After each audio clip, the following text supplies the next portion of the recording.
The troubling implication of a faithful yet inclusive Harry Potter adaptation. Once a dream, now a nightmare. Because of course. Because of course it is.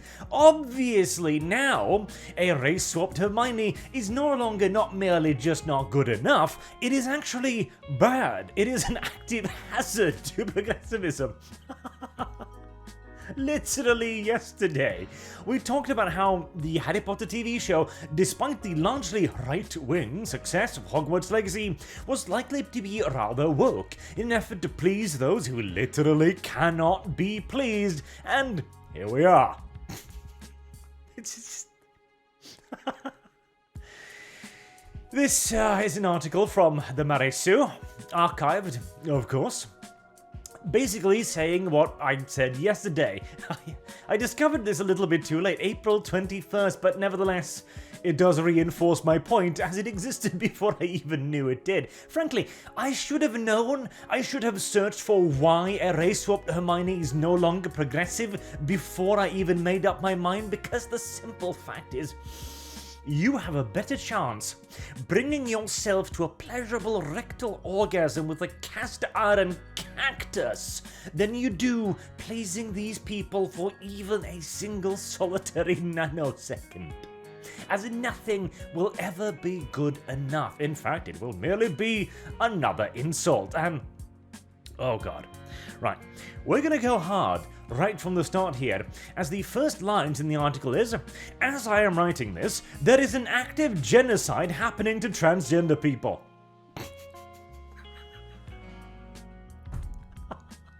Oh, fuck me most ungently. I just... like... It's just... It is 0 to 100 in a nanosecond flat. It's like... You begin with, faithful yet inclusive Harry Potter adaptation. It might not be as good as you think. Oh, by the way, we're eradicating transgender people from the face of the earth.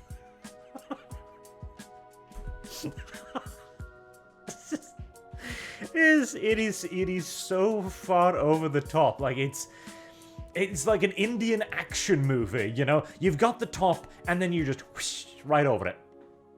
Okay.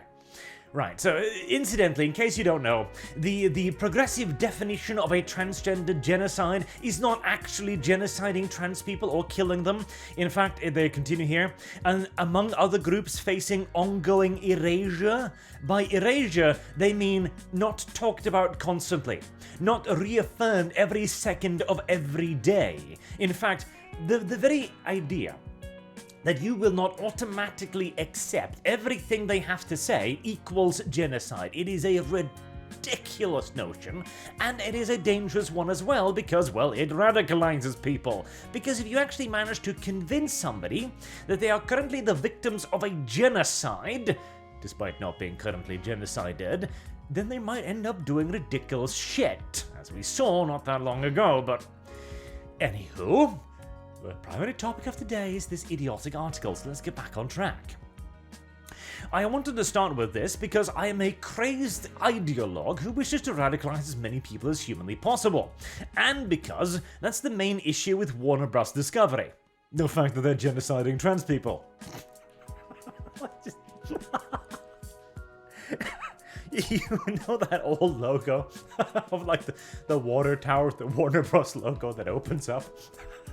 I imagine that just gapes open and you just see concentration camps beyond it. It is such a ridiculously cartoonish notion. Oh god. Moving on. And others continuing the relationship with J.K. Rowling, one of the most high-profile transphobes in the world. I don't think she's afraid of trans people. I just don't think she thinks that they're women. That seems to be the idea here. A transphobe pouring their excessive royalties into organized lobbying for the extermination of... God damn it, what fucking stop. Just... And to continue my vision, as you zoom through the Warner Brothers portal into the Starlugs, there is J.K. Rowling standing atop a guard tower.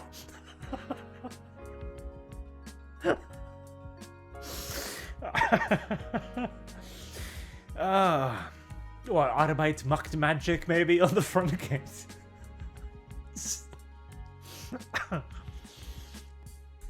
God help me. Even if you could ignore all of that, don't worry, I'm fully able to do so.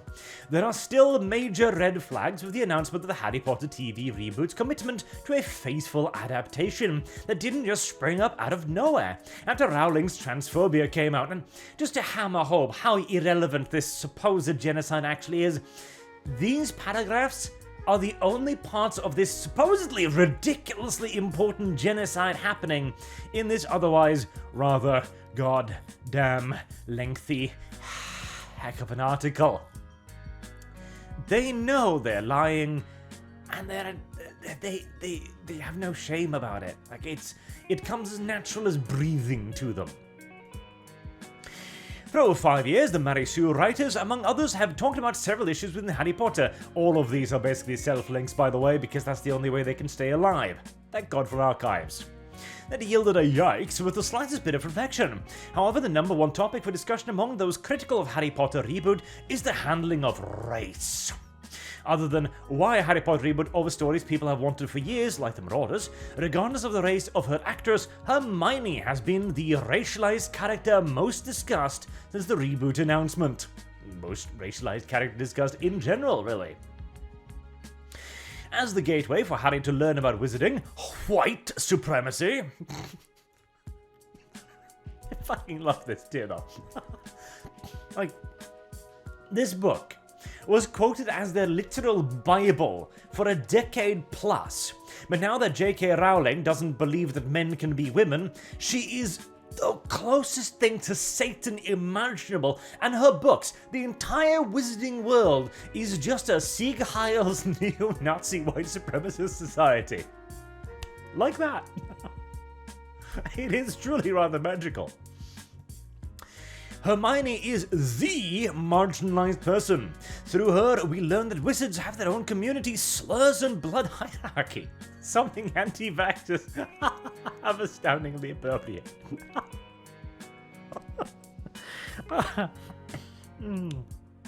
Oh God. Please, no. Do not allow the anti-vax movement to become another Harry Potter one. God damn it. Yes, there are overt canon characters of color in the series, however, that ain't good enough. Hermione's reception in the wizarding world as a muggle-born is the primary tool for J.K. Rowling's weak allegory on prejudice. Ah yes, Hermione, the oft lambasted character. As the most marginalized, book Hermione is understandably most upset when she learns about slavery in the wizarding world. Ah yes, the wizarding world has slavery, you see. Or, well, not quite, but we'll get to that in a second. We need to talk about the house elves. Oh, you mean the house? No, can't say that. I almost lost my channel once for that joke. I learned my lesson, okay? Especially if this series follows the path of Harry Potter and the Cursed Child, and casts a black actress to play Hermione. Oh yes, the black girl will be the one whinging about fantasy racism. I'm sure that will endear her to many, many, many people. While that was once something many fans enjoyed, the longer we've had to think about the implication of the rest of the story, the more unsettling it's gotten. We had a moment to think about it, and we realized, if we're ever pleased with anything, our victim bucks begin drying up. So we've elected that this thing we demanded, asked for, championed for, and agitated for years, well, it was actually racist all along, and you should have known that. Why did you give us the racist things that we, the racists, wanted? I just don't know. Warner Brothers Discovery just shrugs their shoulders like, I don't even know anymore. Other than being the brightest witch of her age, Hermione is best known in the books for her dedication to the abolition of slavery. Is that really what she's best known for? Is that it? No, not for being like one of the trio of the heroes, not for being one of the main romantic interests. No, it's for her abolition of slavery. After learning about Winky, I do like that name, servitude, she searches the library for information upon discovering Hogwarts runs on the enslavement of these beings. The abolition of this slave caste becomes a significant goal for her onwards. Well, none actually, as the name suggests. Hermione begins a society for the promotion of elfish welfare. Hermione's commitment to ending slavery throughout the books isn't an issue in and itself, yet. It's the reaction from everyone else and the characterization of the house elves themselves where things go south. Nearly everyone mocks Hermione for caring. Her methods of activism are messy, but she's also a lone teenager. The rebuke is not just from fellow humans. Nearly all the house elves... I need to stop myself from saying house... resent Hermione's views.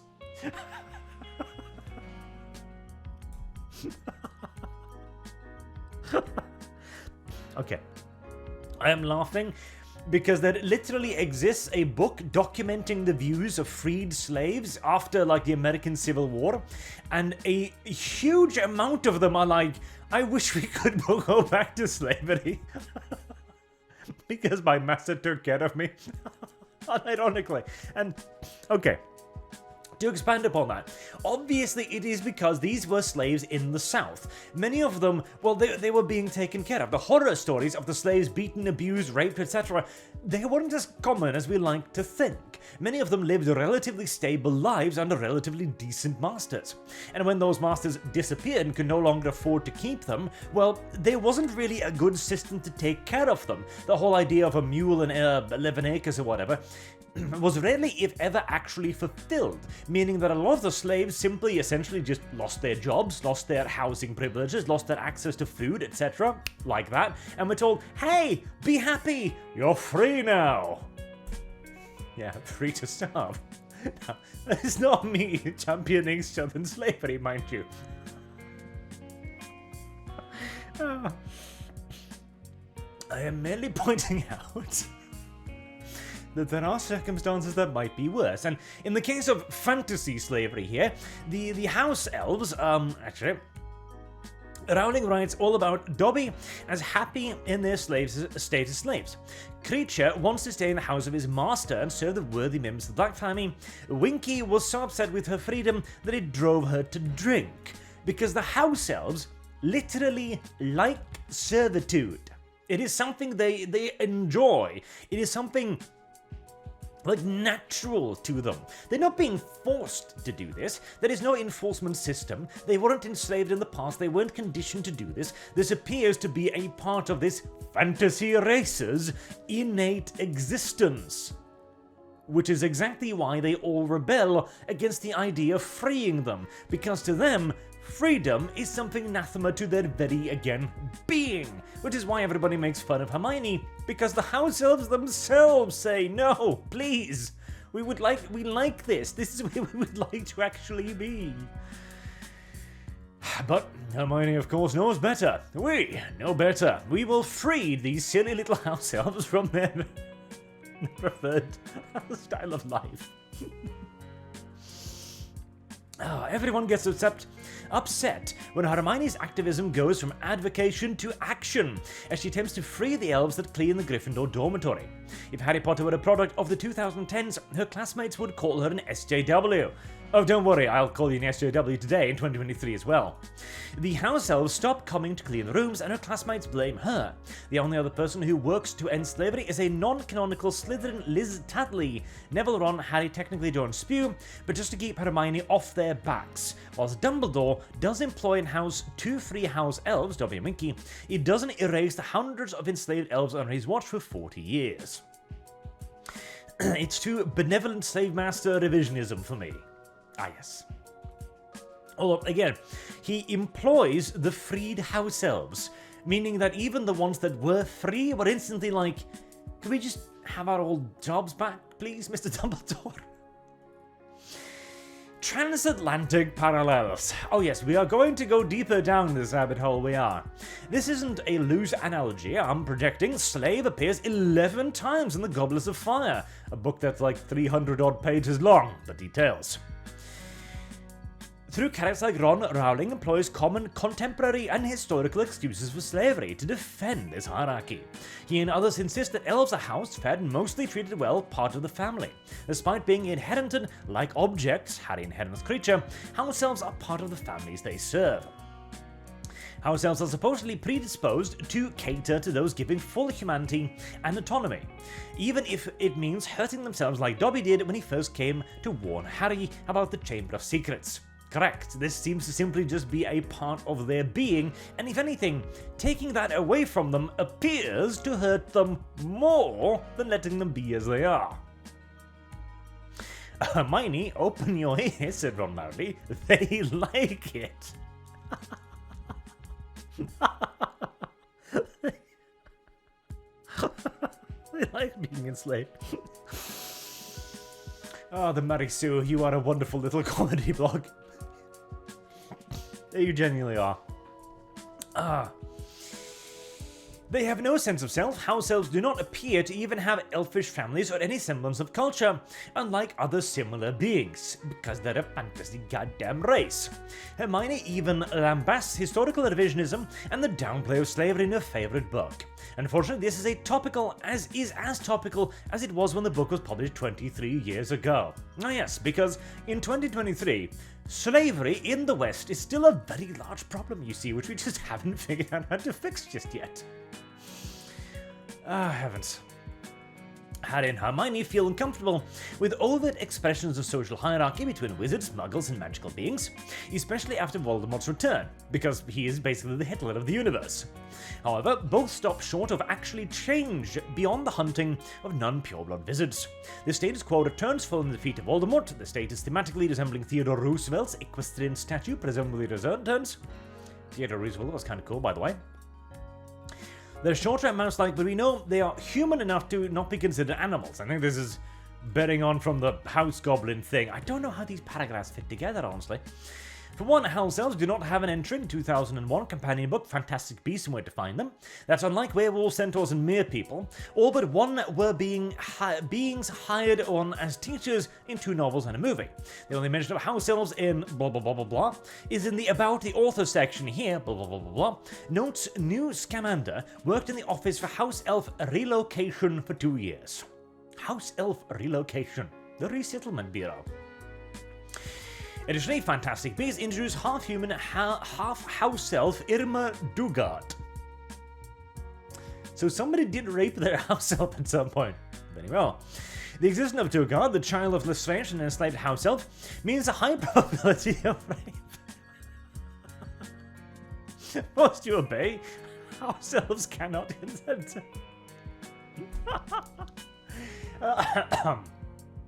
I mean, they literally would not have a concept of consent, so yeah, it would be rape, sort of. You'd be like fucking your dog, basically, but that's a common concern for white women around the world, I guess. This was a common and economically incentivized occurrence in chattel slavery. Aye. While not overtly said, rape happens, Voldemort's conception, or is implied across the latter Harry Potter books. Because, you know, rape might not exist in that universe, just unless you have some examples of it. A common defense of Rowling making slavery palatable is that people think she's referring to real-world folklore creators called brownies. We've got these in Norwegian folklore as well. Basically, they're little house elf things that go around your house cleaning things up and, you know, fixing socks and clothes and shit. It's not quite as real as it sounds. It would have been very convenient, but it doesn't seem to exist. However, house elves, unlike brownies, are known to those who live in their houses and have no autonomy. Rowling could have begun the construction of these creatures as brownies, but drew from her own poor understanding of class and race to expand upon them. J.K. Rowling's one of her many sins was that she just wasn't significantly enough educated on race and class to be a good socialist. And that is why we must now destroy her. Other uncomfortably and loser panels include the illegality of house elves and goblins wielding wands and real-world slaves' codes. Because the last time anybody armed them, they started an uprising. Don't arm your slaves, it's a bad idea. It's not terrible that Rowling drew from history. However, what is terrible is that she constructed another layer of oppression that the readers were supposed to not care enough about to resent all but one character for just shrugging off slavery. Because it's not slavery, goddammit. And she made the only person who was treated like a minority in an otherwise racially progressive society, untouched by real-world bigotry, a joke for caring. Is it untouched by real-world bigotry? I love this too. It's figuring out how to still idealize the wizarding world and still condemn J.K. Rowling at the same time. Because apparently, this world was racially progressive and untouched by real-world bigotry. Even as you apparently have an entire slave race of creatures, which everybody employs with no problems whatsoever, to the point where you can inherit them and apparently gang rape them, as if it was nothing. To be fair, that is very progressive, I guess. And untouched by real-world bigotry? Why do you think the wizards keep themselves hidden from the muggles? Like, anti-muggle hatred is literally one of the big keys in the book. Beyond a Black Hermione. A connected major concern following this announcement is how Warner Bros. Discovery will cast the show. The current expectation of casting in a project like this will be used to downplay accusations of bigotry. Correct. Well, downplay accusations. It's not that. It is a shield to defend themselves against the inevitable precursor accusation of bigotry. As well, you've already started. After all, reports came out saying the Hogwarts Legacy introduced a transgender character for the same similar purpose. In fact, I believe those were actually confirmed. So yes, this is literally just a shield to get you off their backs.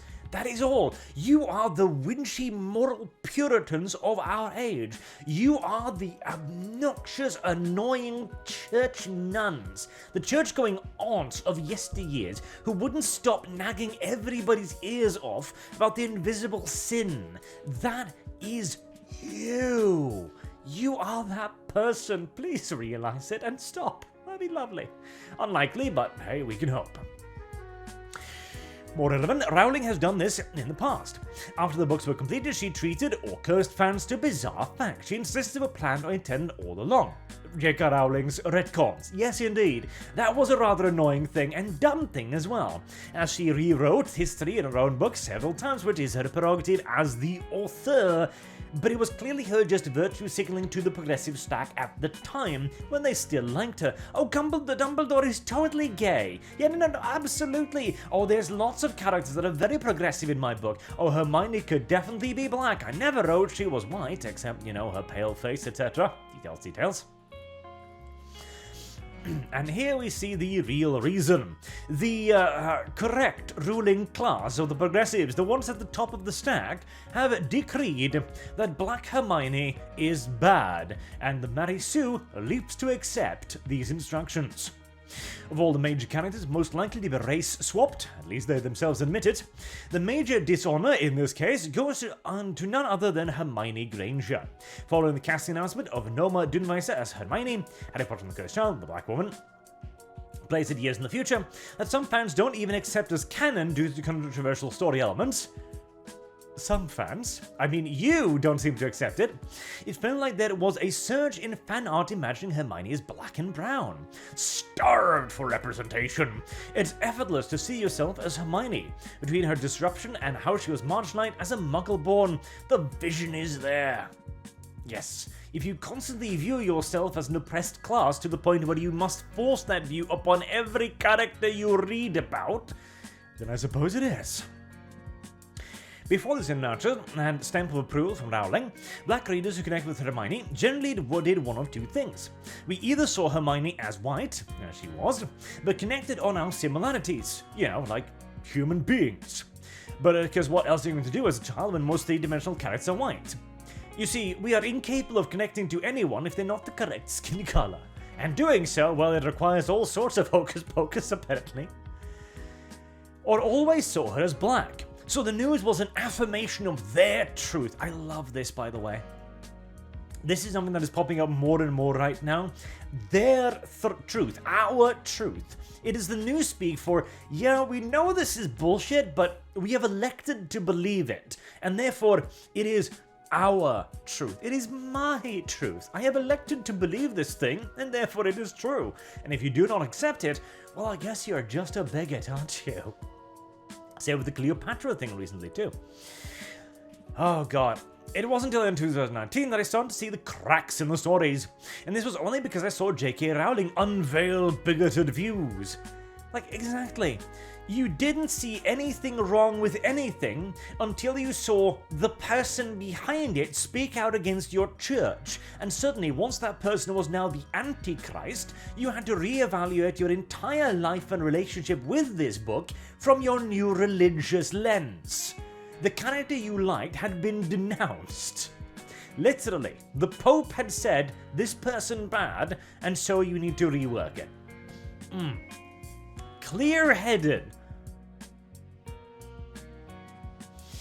I saw the issues with the scraps I took from Rowling. In seeking out answers to why Rowling was expressing over transphobia, I was back to more than a handful of issues represented in the text.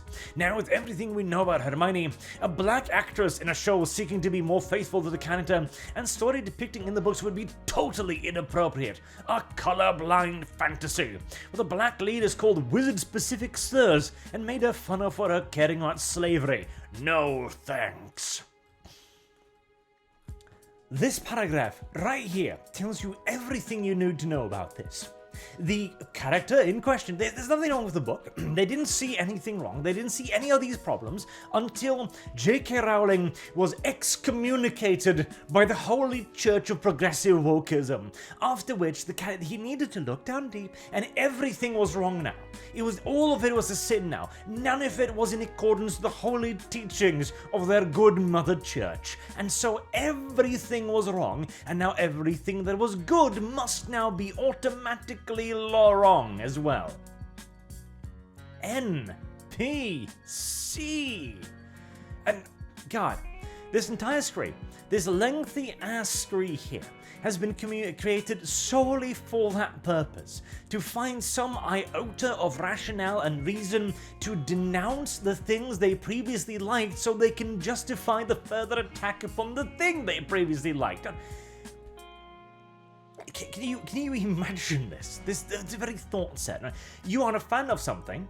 You claim to have been a fan of something. You've loved this thing. It's been the basis of your personality, practically. You've put it on poster. You've used it for your activism. It's been a core of your being, and then you can turn on it like that. It's like it's one of those things. Like, I can criticize Games Workshop's recent actions, and I frequently do, but I still love Games Workshop's previous products. I still love 40k, I still love Warhammer, and even though I critique it, that doesn't mean I reject all of it. But the programming here is so 1 to 0. It is on and off. Nothing can ever be good enough unless it is continuously blessed and accepted into the Holy Communion. If it is ever rejected, every part of it must be rejected. And this too is again why the Harry Potter TV show, if it goes woke, will probably fail massively. Because these people have worked them into such a lather about this that everything they even demanded back in the day is now not only not good enough, it is so bad it'll be a crime in and of itself. Now, to be fair, I suppose you could also easily argue that if they can turn on and off to this extent, they could also just then turn around if J.K. Rowling starts speaking the gospel again, but Jesus. This whole thing is just one long, ridiculous, over-the-top joke. And luckily, it is just about at an end there, so, oi. Well, at least it's funny. At least you can get some good laughs out of this nonsense, but yeah, no, Black Hermione is now a crime. It's the worst thing you could ever possibly do, Warner Brothers, so please don't. Please don't. Give us good Hermione again. Give us all of the characters their traditional color. In fact, make the entirety of Hogwarts white as the driven snow. Because frankly, you will never please these people, who will declare you to be white supremacists regardless. So you might as well embrace the image.